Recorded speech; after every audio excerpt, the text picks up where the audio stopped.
Je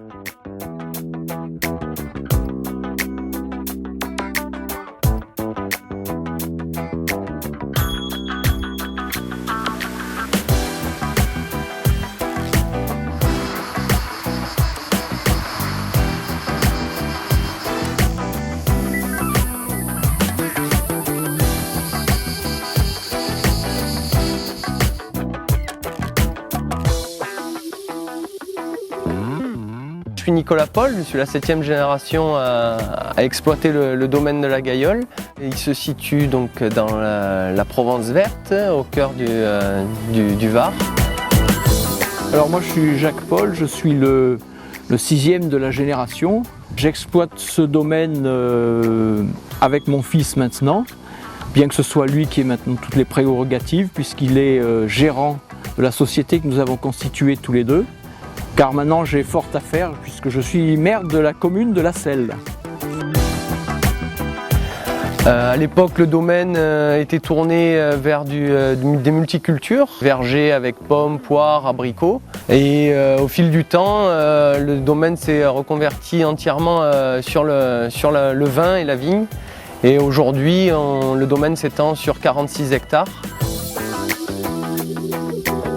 Le domaine viticole, avec sa cave, se sont construits autour de cette chapelle. Un monument qui est classé monument historique. Et ensuite, elle a été détruite par les hordes de barbares, les Visigoths, les Goths, et rebâtie par les moines de Saint-Victor. Et ensuite, le domaine, avec sa cave, est venu petit à petit se coller contre la chapelle.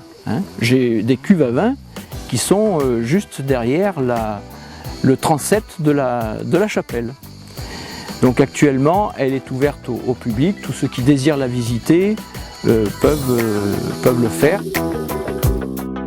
Donc le domaine La Gaillole se trouve sur un sol argilo-calcaire avec des parcelles avec des limons qui ont été ramenés par le lit du Caramy, qui est une rivière du centre-Var. On se trouve sur un climat méditerranéen avec des journées très chaudes et des nuits très fraîches, avec des forts moments de mistral pendant le printemps et l'été. Pour les cépages, on se retrouve sur les cépages traditionnels de Provence sur nos AOC, qui sont le Grenache, le Syrah, le Cinsault et le Rolle. Et pour nos vins de pays, on se retrouve avec des cépages tels que le Cabernet Sauvignon, le Merlot, Chardonnay, Viognier et Sauvignon blanc, qui nous permettent d'élaborer des monocépages pour nos vins. Petit à petit, le vignoble a évolué. Il y a eu bien sûr la mécanisation, mais entre-temps, il y a surtout eu une succession de générations qui ont replanté des vignes, toutes dans le même sens, qui ont fait des grandes parcelles. Et puis surtout, c'est vraiment un terroir. Le sol de ces champs est vraiment un sol graveleux, ce sont des alluvions graveleuses. Ce ne sont pas du tout des bas-fonds avec des terres très très riches. Ce sont des terres filtrantes et relativement maigres et qui conviennent très bien justement à l'installation d'un vignoble. C'est pour ça que ce vignoble perdure depuis plusieurs centaines d'années. Donc cette terre d'alluvionnage est composée d'argile et de calcaire, et donc on voit aussi qu'il reste plein de galets ainsi que du sable, ce qui nous permet d'avoir un sol très drainant et ce qui permet d'avoir des vignes avec des bonnes concentrations de matière dans les grappes. On vinifie le plus possible en parcelles différentes en fonction des cépages et des parcelles. Et après, on assemble, on va dire, premier assemblage, c'est souvent au mois de décembre, première dégustation d'assemblage. Donc on contrôle l'élevage de nos fûts. Donc les vins sont en cours de fermentation malolactique.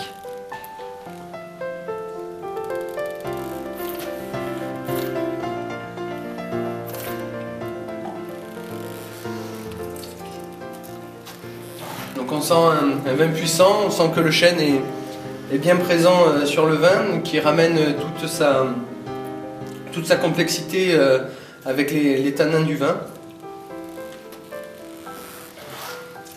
c'est sur un millésime 2010 et on sent qu'il y aura une bonne structure pour un vin de garde.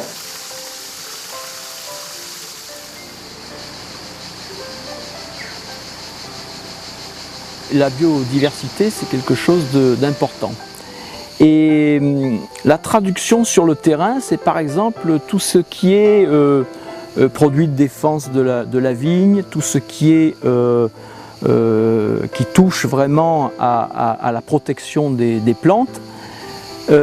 C'était quelque chose qu'on n'avait pas vraiment pris en compte nous à l'époque.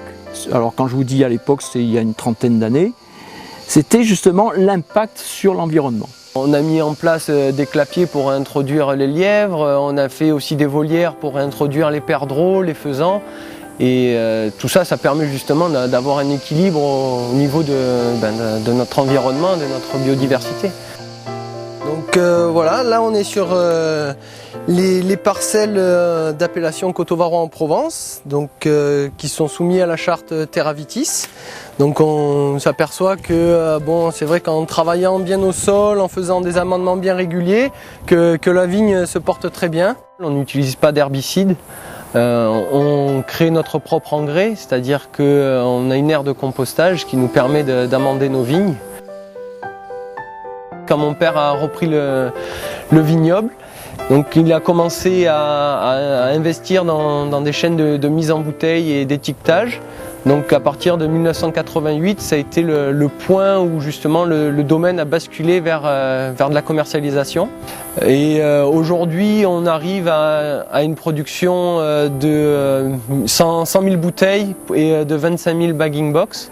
Et le but, ce serait de tendre vers aux alentours de 200 000 bouteilles et le reste en bagging box. Le carreau de vente du domaine représente 30% du chiffre d'affaires du domaine. Il est plus accessible que le domaine et beaucoup plus visuel puisque nous sommes en bord de National 7, direction Aix, qui est très intéressant puisque c'est une voie qui est très fréquentée. Notre produit phare est le rosé, bien sûr, puisqu'on a été élu meilleur coteau varois en Provence sur la région. Nous avons une soirée conviviale avec nos clients particuliers. Nous aimons retrouver sous un autre contexte que clients-fournisseurs autour d'un bon verre de rosé.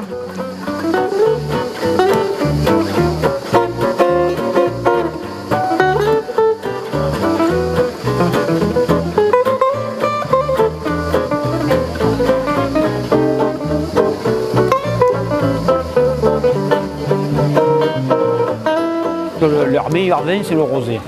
On dira ce qui est, rosé tradition, c'est très bon. Par contre, bon, le bon blanc et le rouge, je ne pourrais pas vous mentir, je ne l'ai pas goûté. Je suis un particulier qui se fournit en vin dans le domaine de la Gailleule. Je vous souhaite tous une très bonne soirée, je vous remercie encore d'être venus. Le temps est avec nous, un très beau millésime du coup qui se prépare. Donc profitez bien de cette soirée, merci. Donc, voilà. Au bon produit.